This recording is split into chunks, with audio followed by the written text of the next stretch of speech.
dia, bom dia, bom dia.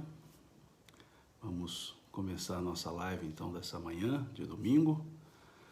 Bom dia a todos, bom dia, sejam todos bem-vindos, todas bem-vindas. Só aguardar um pouquinho o pessoal entrando para nós começarmos essa nossa live, né? Bom dia a todos, bom dia, obrigado pelos cumprimentos, bom dia.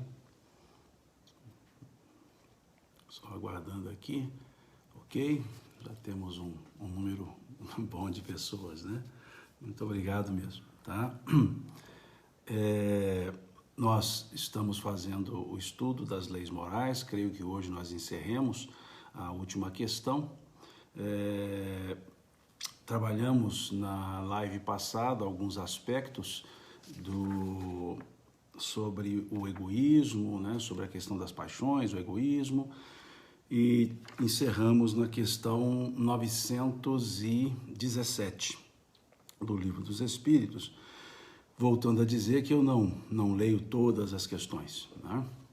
Nós vamos gradativamente analisando o texto, o tema, né? Mas sem esse cuidado de ler todas as questões, né?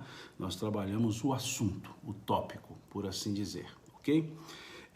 E então, quando trabalhávamos a questão 917, que eu até disse que depois nós seguiríamos para encerrar com a questão 919, uma das pessoas que assistiu, me desculpe, agora me fugiu o nome, pediu que eu comentasse o comentário de Kardec que ele faz à questão 917.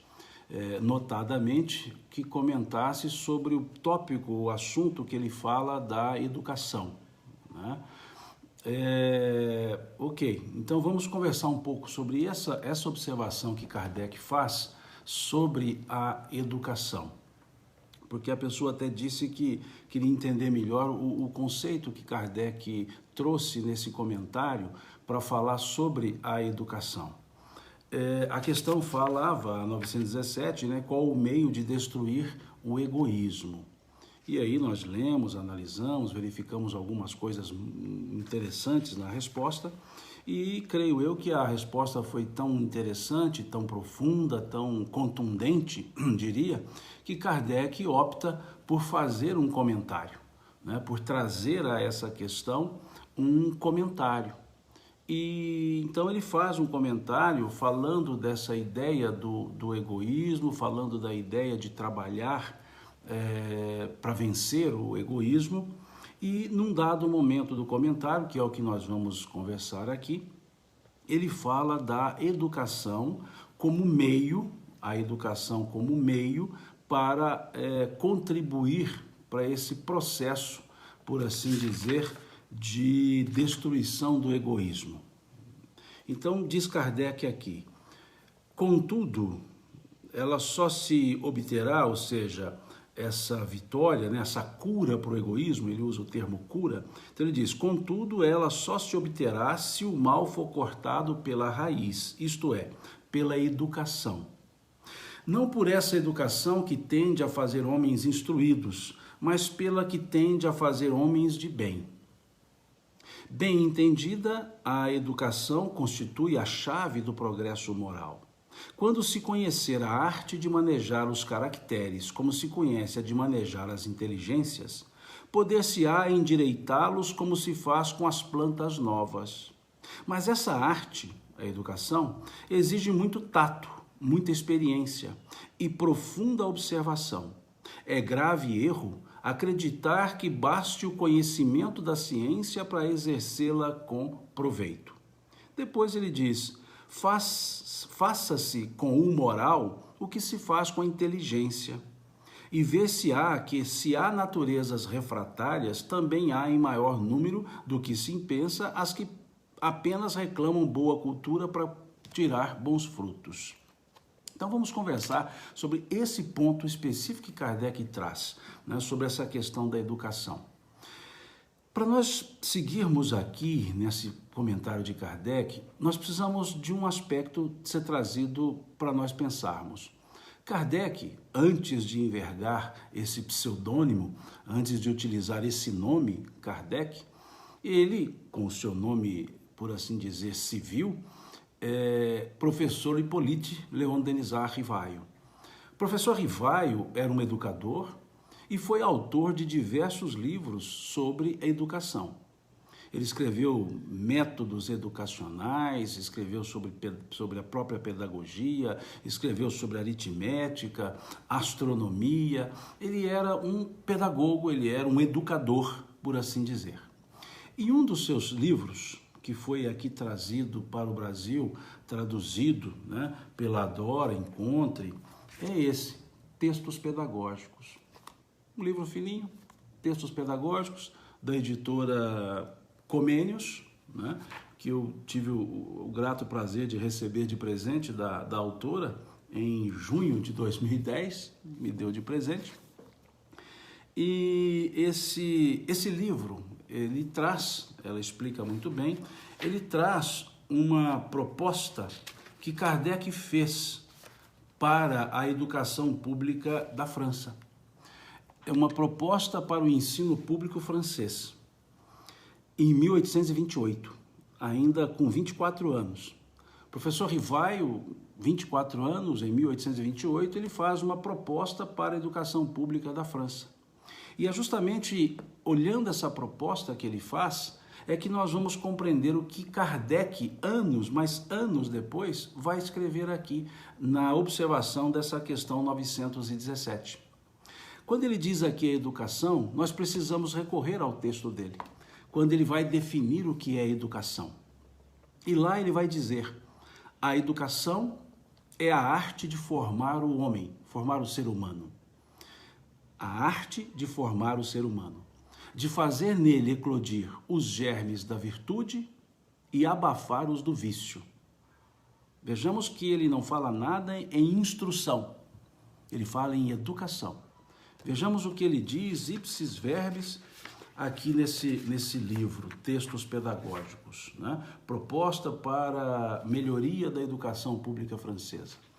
E ele escreve assim, a educação é a arte de formar o homem, isto é, a arte de fazer eclodir neles os germes da virtude e abafar os do vício, de desenvolver sua inteligência e de lhes dar instrução própria às suas necessidades, enfim, de formar o corpo e lhe dar a força e a saúde. Numa palavra, a meta da educação consiste no desenvolvimento simultâneo das faculdades morais, físicas e intelectuais. Então, para o professor Rivaio, Kardec, a educação tinha por fim o desenvolvimento simultâneo, não é um, outro e depois outro. O desenvolvimento simultâneo das faculdades físicas, morais e intelectuais. As faculdades, então, por assim dizer, do conhecimento, motoras e as faculdades morais. Então, por isso aqui é que ele vai dizer, quando se conhecer olha o que ele diz, bem entendida, a educação constitui a chave do progresso moral.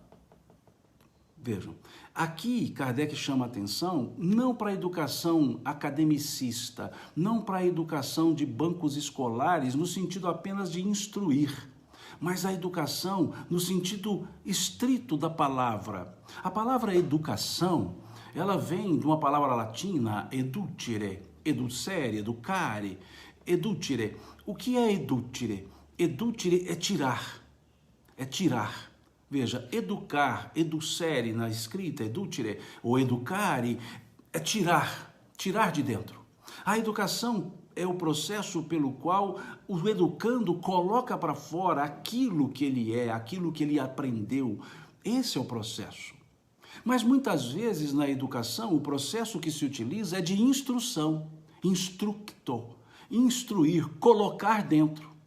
Então, pela instrução, nós colocamos ensinos. Pela educação, nós fazemos com que o educando coloque para fora, demonstre o que ele é. Esse é o processo da educação. Por isso, Kardec diz que tem que se cortar esse mal do egoísmo pela raiz, e ele diz, pela educação. Mas olha o que ele escreve, não por essa educação que tem de fazer homens instruídos. Não essa educação que tem de fazer homens instruídos. Pensemos.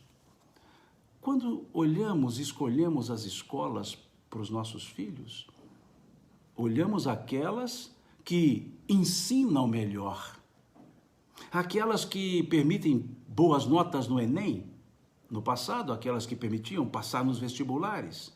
Isso é instrução.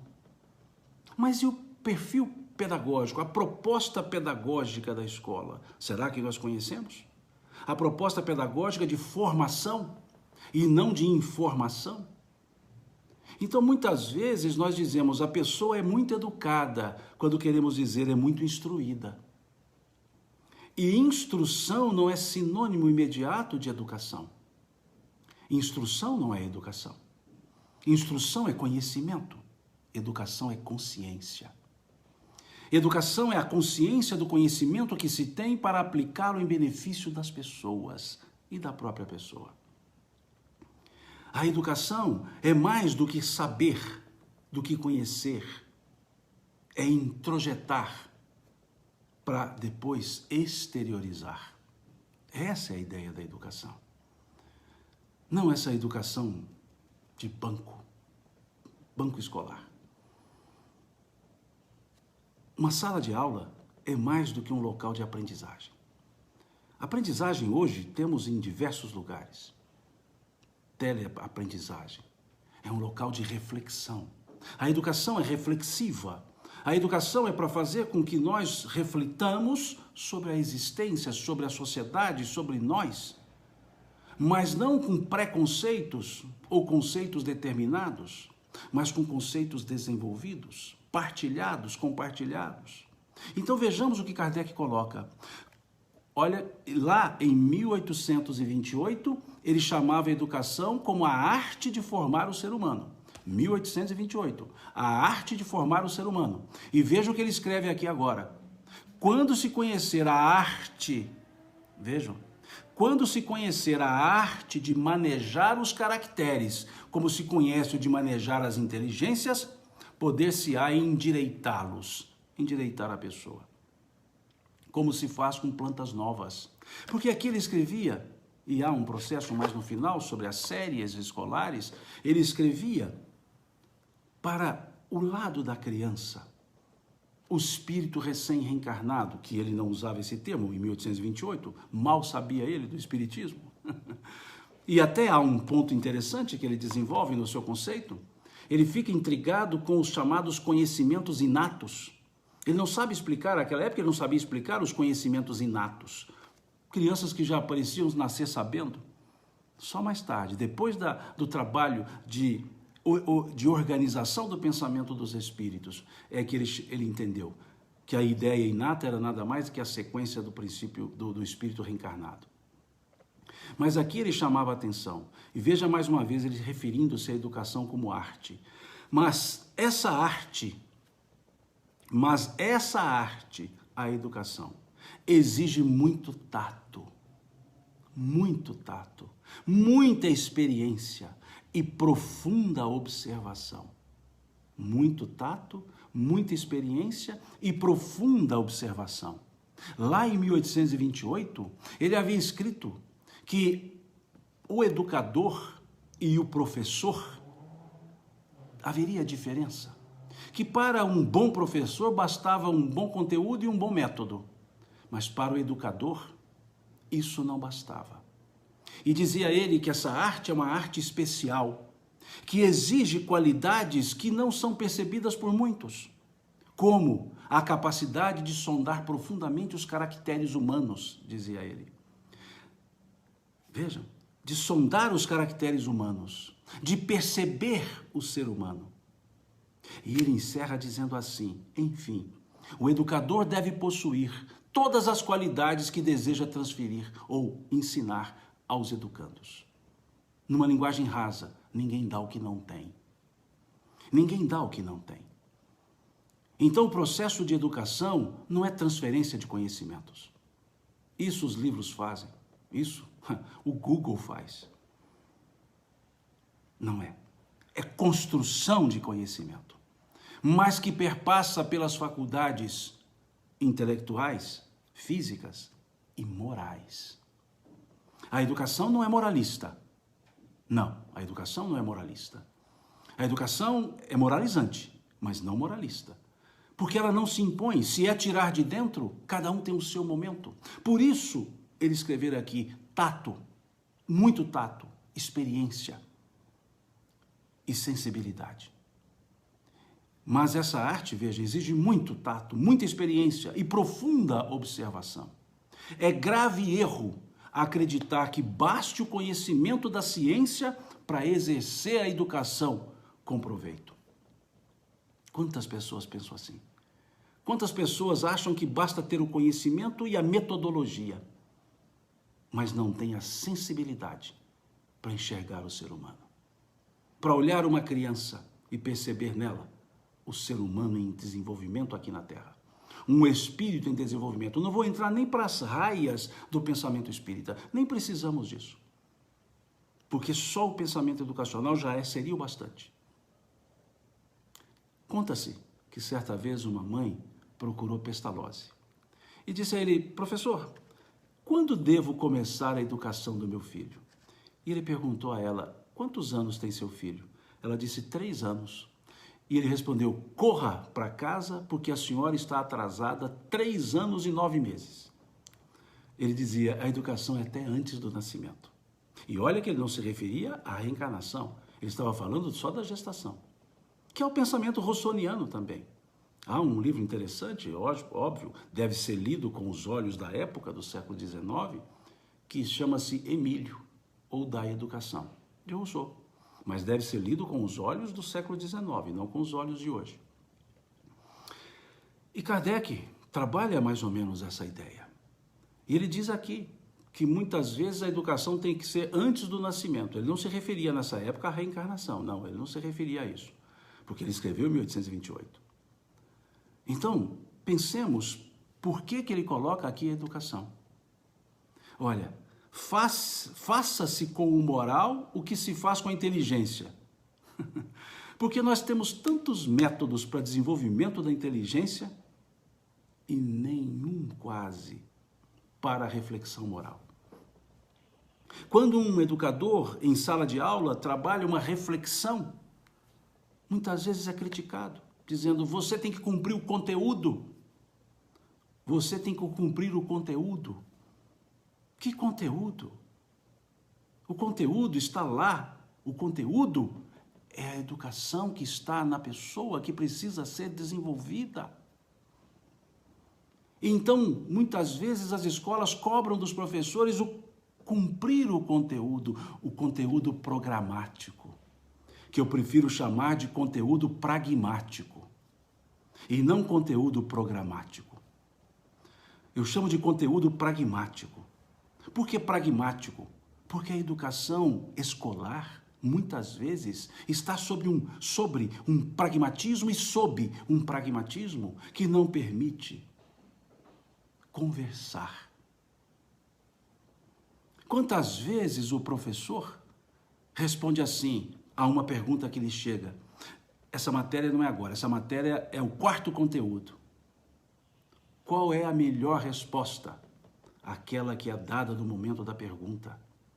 Eu não posso dizer: essa é a matéria do 4º conteúdo, nós estamos no 2º.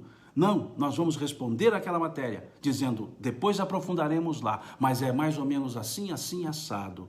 E a pessoa se dá por satisfeita porque foi observada e atendida. E lá, quando chegar o 4º conteúdo, nós diremos: lembra quando você perguntou lá atrás sobre isso, que eu disse assim, assim, assim? Agora vamos aprofundar nisso.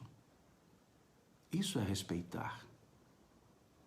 Não existe pergunta para ser respondida depois, a não ser que não saibamos. Se não soubermos responder, aí sim. Se não soubermos responder, então nós diremos: eu não sei responder, mas eu vou procurar saber.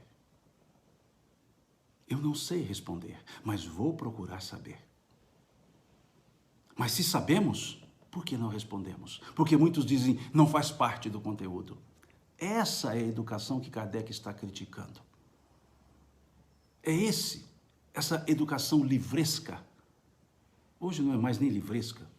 Hoje é, me permita o neologismo, computadoresca, googleesca. Me permitam os neologismos. Não, não é essa. Então é por isso que Kardec, nessa observação, nesse comentário que ele faz à questão 917, ele chama a atenção para a educação. Coisa que ele já havia escrito em 1828. Vejamos só. É grave erro acreditar que baste o conhecimento da ciência para exercer a educação. Não. A educação, escreve ele, exige tato, experiência e profunda observação. Profunda observação. Daí tributamos o respeito. Daí tributamos o agradecimento aos professores e professoras das fases infantil e fundamental. Do ensino infantil e do ensino fundamental. Essas são as pessoas. Esses merecem o tapete vermelho, porque estão lidando com os seres espirituais recém-chegados, ávidos por aprender, e têm a alegria de ensinar, não só o conteúdo, mas quando chegamos lá no chamado ensino superior, que muitas vezes de superior só tem o tempo, vai-se para o sistema conteudista e esquece-se do sistema reflexivo. Reflexivo. Nós temos que aprender ou reaprender a aprender. Aprender a ser. Aprender a conhecer e aprender a transmitir. Não sou eu que digo isso. Quem diz isso é o relatório Jacques Delors. Jacques Delors, um relatório da década de 90, que serviu de base para a nossa lei de diretrizes e bases da educação, que estamos longe de cumpri-la, nesse contexto. Aprender a ser, aprender a fazer, aprender a conhecer, aprender a aprender. Relatório Jacques Delors. Vale a pena dar uma lida nesse material, que nós vamos entender bem essa lógica da educação. Então foi isso que a pessoa me pediu, que falasse, que comentasse sobre o que queria dizer Kardec aqui em relação à educação, quando ele faz essa observação.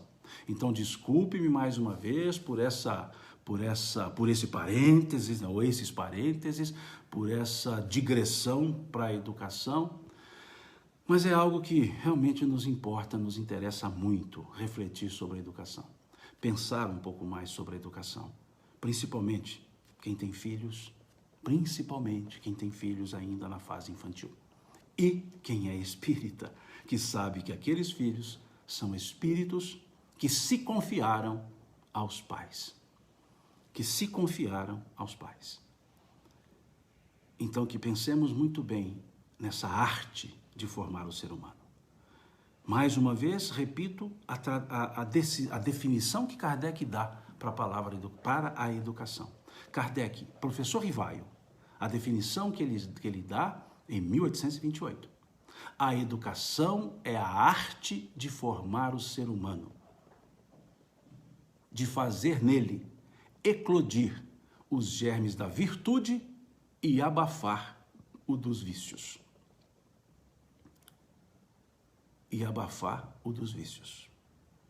A educação, diz ele, consiste no desenvolvimento simultâneo das faculdades físicas, intelectuais e morais. Simultâneo, ao mesmo tempo. Ou seja, se estamos ensinando para o intelecto, também estamos refletindo sobre o moral e desenvolvendo a motricidade. É isso que ele propõe. Então, eu entendo que está aqui, né? Essa observação que ele faz sobre o valor da educação. Tá certo? Mais uma vez, desculpe pela digressão. Desculpe-me mesmo pela digressão, mas quando se fala em educação, me toca muito, né? É uma área que eu gosto, que eu me dedico, e nunca me vi professor, mas um colega, um colaborador para juntos aprendermos, juntos nos educarmos. Cada aula aparentemente dada por um professor é uma aula recebida por ele. Porque o que nós aprendemos no convívio com as pessoas, no convívio com os alunos, é algo impagável. Então, tenho sim na educação, como Kardec aqui colocou, tenho na educação a base para todas as reformas sociais, para todas as reformas de pensamento sociais, a educação. E por sermos espíritas, entendemos que essa educação, ela não vem de berço, ela vem antes do berço. A educação vem antes do berço, já no processo de preparação para as reencarnações. E com esse conhecimento reencarnacionista, quantos professores espíritas poderiam estar utilizando-os, não para ensinar proselitistamente, mas para vivenciar e enxergar em cada educando um espírito que voltou à Terra para ter novos conceitos, para viver nova vida. Quanto nós poderíamos contribuir se entendêssemos e pensássemos assim? Se dessemos o empenho que damos para desenvolver o intelecto, desenvolver também o senso moral. Pensemos, educar, edutire, tirar de dentro. Coloquemos para fora isso. E aí sim, mostraremos-nos quão educados somos ou não. Ok? Sigamos então, vamos à questão 919. E aí nós encerramos esse tópico, esse livro terceiro. Se você está saltando questões, sim, eu salto algumas questões. Estou trabalhando por tópicos. E essa questão, a 918, do homem de bem, eu deixo que vocês leiam em casa e reflitam em casa. Mas associem a questão 918 com o capítulo 17 do Evangelho segundo o Espiritismo. Capítulo 17 do Evangelho segundo o Espiritismo, associado com a questão 918. Desculpa, capítulo 17 do Evangelho segundo o Espiritismo, associado à questão 918 do Livro dos Espíritos, ok? E vamos aqui então para a questão 919. Alguém perguntou aqui sobre o livro que eu mostrei, foi esse aqui, Textos Pedagógicos, da Dora Encontre. Na verdade, Kardec, né, ela faz a apresentação, a tradução, é esse livro, né, ela na verdade é esse livro de Kardec, Proposta para a Melhoria da Educação Pública, editado em 1828, quando Kardec tinha 24 anos, veja, editado em 1828, quando Kardec tinha 24 anos. E ele então escreve esse livro, Proposta para a Melhoria da Educação Pública. É isso, então ela traz a tradução desse livro. Muito bom. É bom nós lermos professor Rivaio escrevendo. Muito interessante, ok? Vamos à frente. Então, a questão 919, eu falo que era uma questão muito brasileira. Vocês vão entender o que eu quero dizer com isso.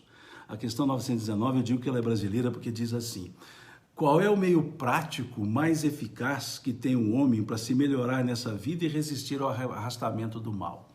Por que eu falo que é brasileira? Qual o meio prático e eficaz? O que quer dizer isso? Menor esforço e maior resultado. É esse o ponto. Veja, qual é o meio prático e eficaz? Ou seja, qual é o meio simples e que não dá trabalho e que seja eficaz, que dê resultado? Isso é bem nosso, não é? A lei do menor esforço. Nós queremos o máximo resultado com o menor esforço. E os espíritos ouviram essa pergunta.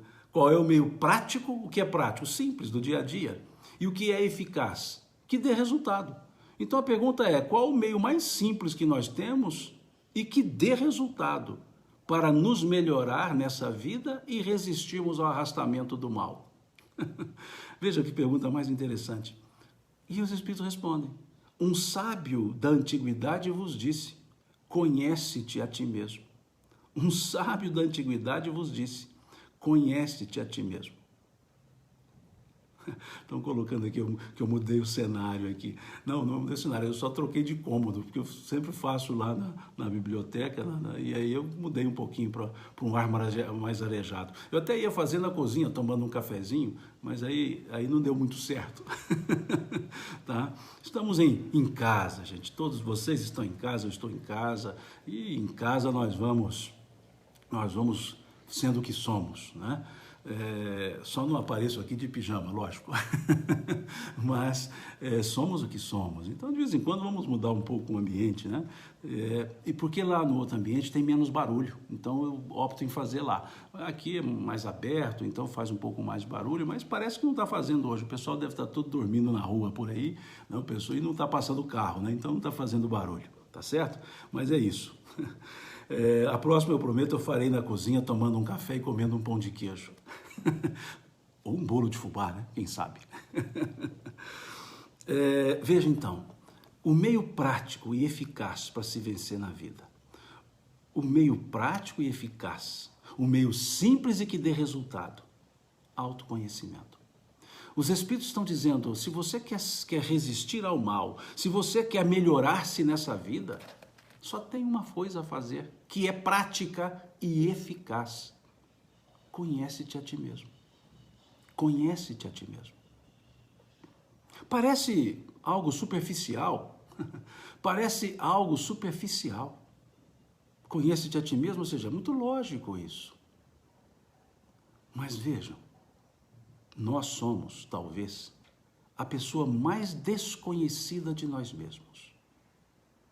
Nós somos as pessoas, talvez, que mais nos desconhecemos. Basta observar um detalhe.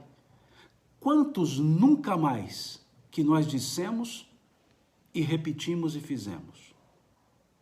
Quantas vezes nós dissemos, nunca mais farei isso, e fiz? E fizemos. Então nós não nos conhecemos. Então, os Espíritos chamam atenção para isso. E dizendo que essa máxima já foi dita há séculos. Quando ele diz, um sábio da antiguidade vos disse. Lá da antiguidade. Ou seja, é algo que desde há muito nós temos. Desde há muito nós temos. Mas não percebemos.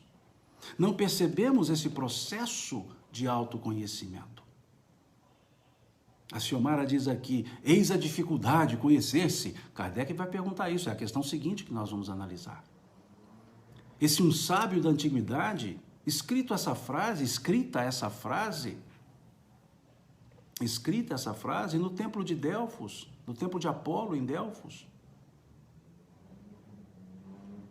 Conhece-te a ti mesmo, antes de Sócrates. Muitos atribuem essa frase a ele, essa frase não é dele. Pitaco já falava dessa frase. É pré-socrática. Mostrando esse aspecto da importância do autoconhecimento. Mas como aqui disse, não é simples, não é fácil.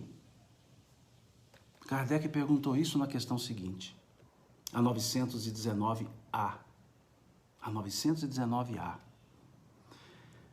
Compreendemos toda a sabedoria desta máxima, mas a dificuldade está precisamente em cada um conhecer-se a si mesmo. Qual o meio de consegui-lo? Conhecer-se a si mesmo, qual o meio de consegui-lo? E eles respondem.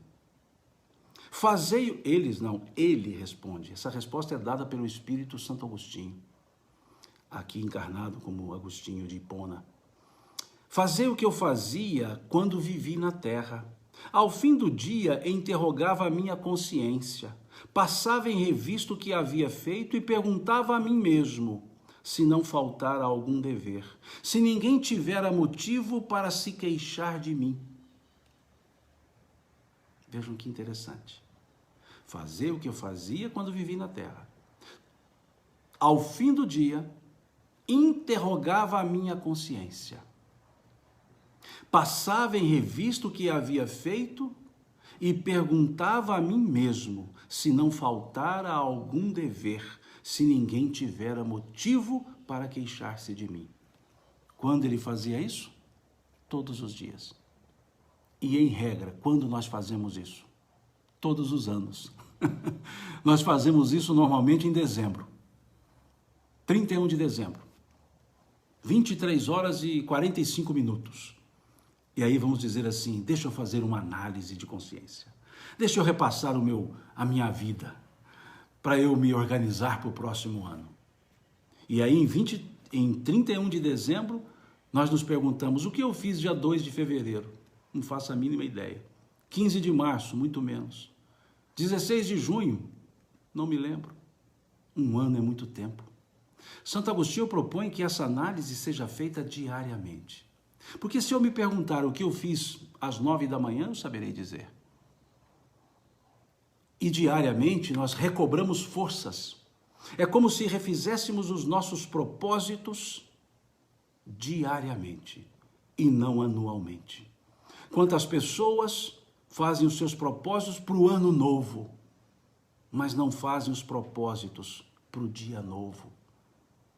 E quando fazemos para o ano novo, no meio do ano já esquecemos. Se é que cheguemos ao meio do ano para esquecer, esquecemos muitas vezes antes disso.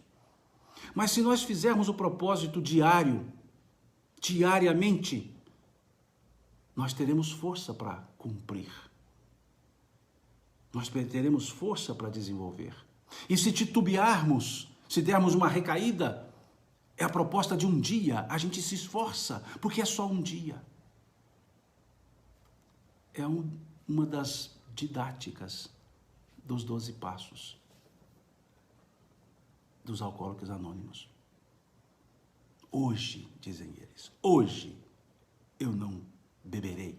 Hoje. Hoje. Amanhã é outra conversa.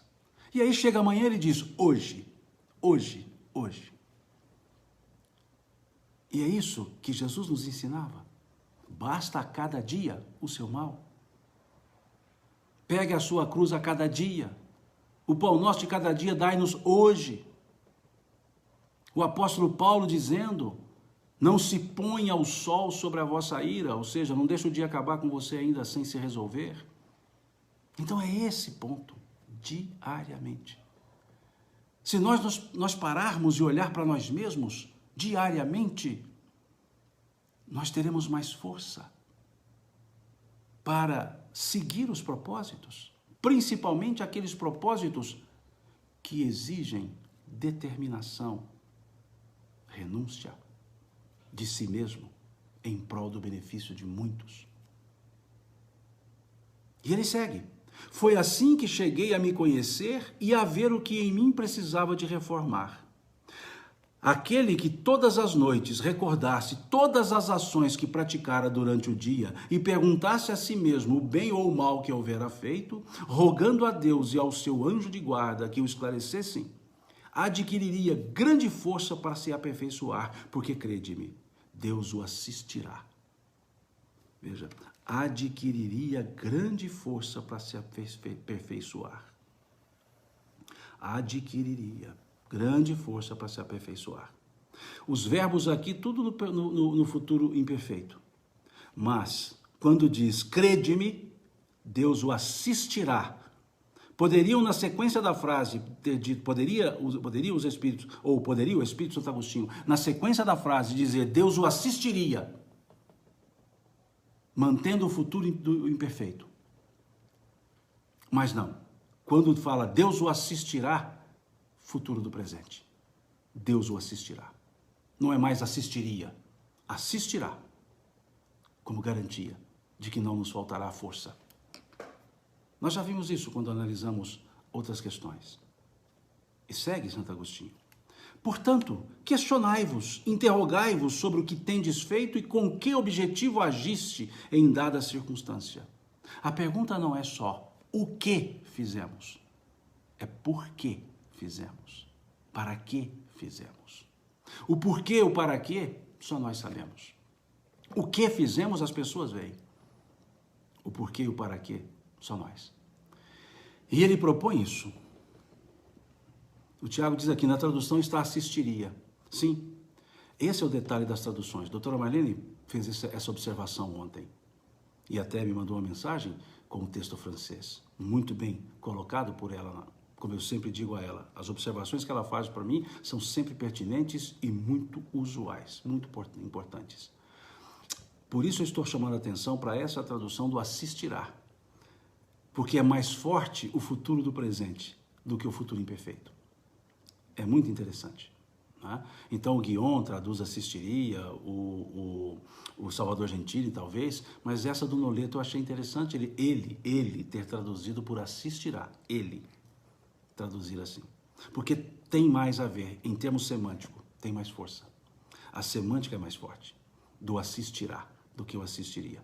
Mas é tradução, só isso, ok? E ele continua. Perguntai-vos, ele segue, se fizesse alguma coisa que censuraríeis, se feita por outrem, se praticaste alguma ação que não ousaríeis confessar. Perguntai ainda isso. Se aprovesse a Deus chamar-me nesse momento, teria que temer o olhar de alguém, ao entrar de novo no mundo dos espíritos, onde nada está oculto? Examinai o que podeis ter feito contra Deus, depois contra o vosso próximo e, finalmente, contra vós mesmos. E aqui vem a frase mais interessante. As respostas acalmarão a vossa consciência ou indicarão um mal que precise ser curado. Aqui é colocado da tradução, né, que o Herculano traduz como assistirá. A tradução que eu uso é essa do Noleto, Evandro Noleto. É uma tradução comemorativa aos 150 anos. Então eu gosto muito da tradução do Noleto. E não só pela tradução, é porque nesse trabalho ele usa 6 versões, 6 edições do Livro dos Espíritos e coloca os pós-fácios que Kardec escreveu e que nas edições que tem por base, por tradução, a segunda edição, não tem esses pós-fácios. Então, os pós-fácios são muito interessantes, que são novas observações feitas. Não são novos prefácios, não são introduções novas, não são conclusões novas. São pós-fácios, que Kardec colocou, inclusive, na Revista Espírita. E aí, Evandro trouxe como nota de rodapé, né? Então, eu acho muito interessante essas notas de rodapé, né? Essas notas de rodapé que eu acho muito interessante na tradução, ok? Mas eu tenho aqui, eu uso muito a tradução do Noleto, do Guion, uso muito a tradução do Herculano e, vez outra, uso também a tradução do Salvador Gentili, que é uma linguagem mais coloquial. Então, eu uso essas 4 traduções normalmente, tá certo? Mas temos aqui. As respostas acalmarão vossa consciência ou indicarão um mal que precise ser curado. O conhecimento de si mesmo, portanto, é a chave do progresso individual. Mas direis, como alguém pode julgar-se a si mesmo? Não está aí a ilusão do amor próprio que atenua as faltas e as torna desculpáveis? Muito interessante isso aqui. E aí explicam os espíritos. Continua o espírito dizendo Santo Agostinho. Não está aí a ilusão do amor próprio que atenua as faltas e as torna desculpáveis? O avarento se considera simplesmente econômico e previdente. O orgulhoso acredita ter apenas dignidade. Veja as desculpinhas que nós achamos. Não, eu não sou avarento, eu sou só previdente. Eu não sou orgulhoso, eu só tenho um amor próprio desenvolvido. Sofismas. São sofismas. E aí ele diz... Tudo isso é muito certo, mas tendes um meio de controle que não vos pode enganar. Quando estiverdes indecisos sobre o valor de uma das vossas ações, perguntai como a qualificaríeis se praticada por outra pessoa. Se a censurais nos outros, ela não poderia ser mais legítima, caso fosse... Desculpe-me, acabei pulando aqui. Se censurais nos outros, ela não poderia ser mais legítima caso fosseis o seu autor, ou seja, se praticada por nós mesmos. Porque Deus não usa de 2 medidas na aplicação de sua justiça. Procurai também saber o que pensam os outros e não desprezeis a opinião dos vossos inimigos, já que estes não têm nenhum interesse em disfarçar a verdade, e Deus muitas vezes os coloca ao vosso lado como um espelho, a fim de que sejais advertidos com mais franqueza do que faria um amigo. Aquele, pois, que tem... Prestemos atenção nessa frase. Aquele, pois, que tem o sério desejo de melhorar-se, perscrute a sua consciência, a fim de extirpar de si as más tendências. Aquele que tem o sério desejo de melhorar-se. Não é só um querer de melhorar, sério desejo.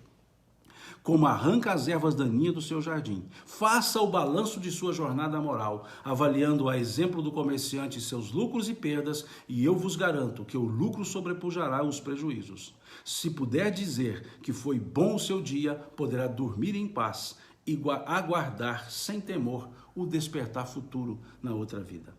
Formulai, portanto, a vós mesmos perguntas claras e precisas, e não temais de multiplicá-las. Pode-se muito bem consagrar alguns minutos para conquistar a felicidade eterna. Não trabalhais todos os dias com vistas a juntar haveres que vos garantam repouso na velhice? Esse repouso não é objeto de todos os vossos desejos, o fim que vos faz suportar fadigas e privações passageiras? Pois bem, o que é esse descanso de alguns dias perturbado pelas enfermidades do corpo em comparação com o que o espera o homem de bem? Não valerá a pena fazer alguns esforços? Sei que muitos dizem que o presente é positivo e o futuro é incerto. Ora, é exatamente essa ideia que estamos encarregados de destruir em vossas mentes, pois desejamos fazer que compreendais esse futuro, de modo a não restar nenhuma dúvida em vossa alma. Foi por isso que primeiro chamamos vossa atenção por meio de fenômenos capazes de ferir-vos os sentidos, e agora vos damos instruções, cada um de vós está encarregado de espalhar. Com esse objetivo é que editamos o Livro dos Espíritos. Santo Agostinho falando isso. Não, é uma pergunta que vale uma live só para ficar nela, só para ficar nessa live, ficar nela, aprofundar nela, que o tempo não nos permite, mas que vale a pena nós aprofundarmos nessa questão. Aqui ele diz então, para que façamos esse processo diariamente, para que nos perguntemos o que e por que e para que fizemos, para que coloquemos questões claras para nós mesmos, que não nos enganemos a nós mesmos, que não sejamos sofismáticos conosco. Aqui ele está dizendo para que não tememos de multiplicar as perguntas, como as crianças fazem, quando estão naquela fase dos porquês. Por que é assim? Você responde, ela fala, mas por quê? Você responde, ela fala, mas por quê? Você responde, ela fala, mas por quê? E por quê? E por quê? E por quê? E por quê? Até que, no auge da paciência materna e paterna, dizemos assim, porque é assim e pronto. Mas os espíritos não fazem isso. Eles não chegam nesse ponto de porque é assim e ponto. Não. Eles vão continuando nos explicando os porquês. Mas nós precisamos nos perguntar por quê.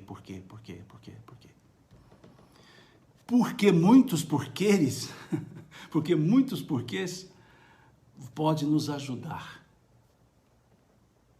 a redirecionar caminhos. Aqui está colocando que o trem nos chamando para não perder a hora. É o trem que passou aqui agora há pouco. Eu já disse isso aqui outras vezes. Onde eu moro fica próximo à linha férrea, né? Próximo em termos, né? Até não fica tão próximo. Mas o som, né? O som vem com tudo, né? E como aqui o apartamento está no 13º andar, então parece que o som sobe, né? E o trem passa aqui na minha porta, vamos dizer assim, quase que na minha sacada. Então esse caso aqui é trem mesmo, viu? É um trem de ferro, não é o trem mineiro, que também é um trem mineiro, né? Um trem de ferro. Então vejam, essa questão ela é importante. Esse autoconhecimento. Aqui ele propõe o autoconhecimento pela autoanálise, mas nós também temos a possibilidade do autoconhecimento pela dor, que nos faz pensar melhor, e principalmente pelo convívio com o semelhante. Eu diria que a oportunidade mais prática que nós temos de autoconhecimento é o convívio com o semelhante, onde nós podemos observar as nossas reações, nós podemos observar a nossa maneira de agir, e não observar as ações do semelhante, mas as nossas ações. Então pensemos nisso. E não percamos a oportunidade, não percamos o tempo de autoconhecer. Que façamos isso diariamente, já a partir de hoje. Quando formos deitar, formos dormir, passemos o nosso dia em revista. Avaliemos o que nós fizemos, o que nós não fizemos, o que nós pensamos, o que nós não pensamos, mas por que nós fizemos assim? Por quê? Por que é importantíssimo. E aí teremos respostas que serão forças para nós, para os nossos dias. Poderemos ter as respostas para refazer os nossos atos, para nos encontrar com as pessoas com as quais talvez tenhamos sido ríspidos, pedir desculpas e refazer a atitude, diariamente.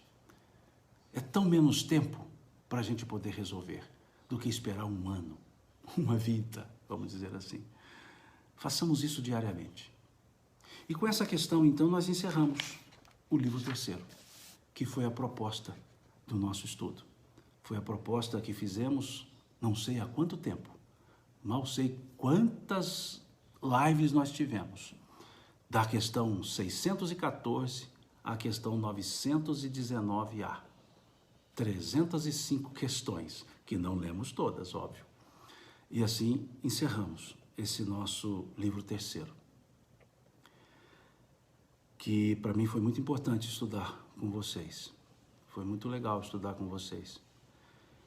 Esse livro que eu reputo um dos mais profundos do Livro dos Espíritos, o livro terceiro.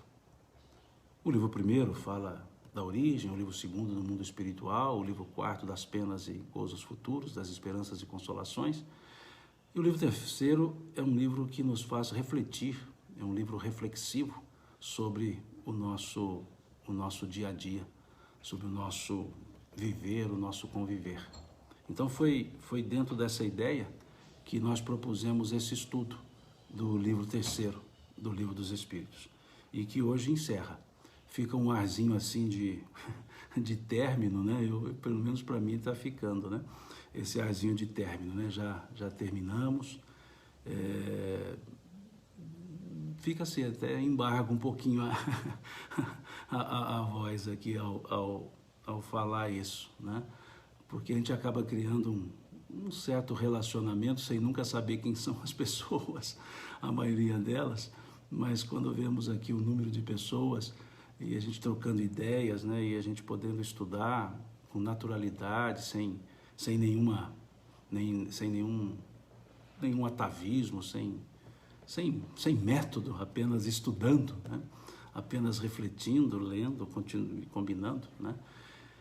É isso aí, né? Então agradeço a vocês pela jornada, né, pela odisseia que fizemos estudando esse livro terceiro. Para mim foi muito agradável, foi muito bom mesmo, né?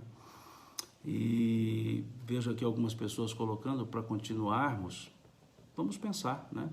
Eu acho que eu já cansei muito a paciência de vocês aí com esses estudos todos, né, desse tempo todo. Tem o livro quarto, né, que é das Esperanças e Consolações, que é um livro interessante também. Vamos pensar, né? Vamos pensar. A questão não é disponibilidade minha, né? Eu acho que para o trabalho espírita, para o serviço ao Cristo, disponibilidade é a única coisa que não pode faltar. É a única coisa que não pode faltar. Disponibilidade para dizer sempre, quando vier aquela pergunta do Cristo na consciência nossa, a gente poder dizer, eis-me aqui, Senhor. Então, disponibilidade não falta. Se tiver que fazer escolha entre servir aqui ao Cristo pelas hostes espíritas e quaisquer outros deleites pessoais, fica aqui no servir ao Cristo. Fica aqui no servir ao pensamento espírita. Significa muito para mim, muito mesmo. E não vou abrir mão desse compromisso, né, interno, pessoal. Não é compromisso formal nenhum, compromisso pessoal com o Cristo, né? Tá certo? Então vamos para frente, né? E vamos pensar, vamos avaliar, se vocês não se cansarem, se vocês ainda quiserem, nós podemos sim, são mais ou menos 100 questões só, nós já fizemos 320 quase, então talvez nós façamos, vamos sim, talvez a próxima semana, esse livro quarto, Esperanças e Consolações, né? Que vai falar da felicidade terrena e depois da felicidade futura, né? Vamos pensar, eu posto essa semana, né, se a gente for seguir, e se caso for seguir, fica aqui o convite para que nos acompanhe, para que continuemos nessa nossa amizade virtual, né? Nossa sala virtual. Mas de todo jeito, quando encerra aqui, para mim dá um arzinho assim de, sei lá de quê, né? De certa forma, encerramos um livro. Mas se vamos começar o outro, bola para frente, Deus abençoe, vamos seguindo, né? Vamos lá. Gente, muito obrigado, tá? Um bom domingo para vocês. Obrigado pelos que seguiram essa odisseia, essa saga, né, de estudos. Muito obrigado mesmo de coração. Foi muito bom, foi muito gostoso a gente poder estudar juntos, tá? E se for possível, se a gente conseguir, disponibilidade sempre terei para servir ao Cristo. Nós seguiremos, vamos lá, tá certo? Deus abençoe a cada um, Deus abençoe a família de vocês, Deus abençoe as nossas famílias, Deus abençoe a nós mesmos, que tenhamos um ótimo domingo. Deus lhes pague, Deus lhes pague, Deus lhes pague pelo carinho demonstrado, pela atenção dispensada. Obrigado mesmo e até a próxima oportunidade, quem sabe a semana que vem, tá certo? Muito obrigado, fiquem com Deus.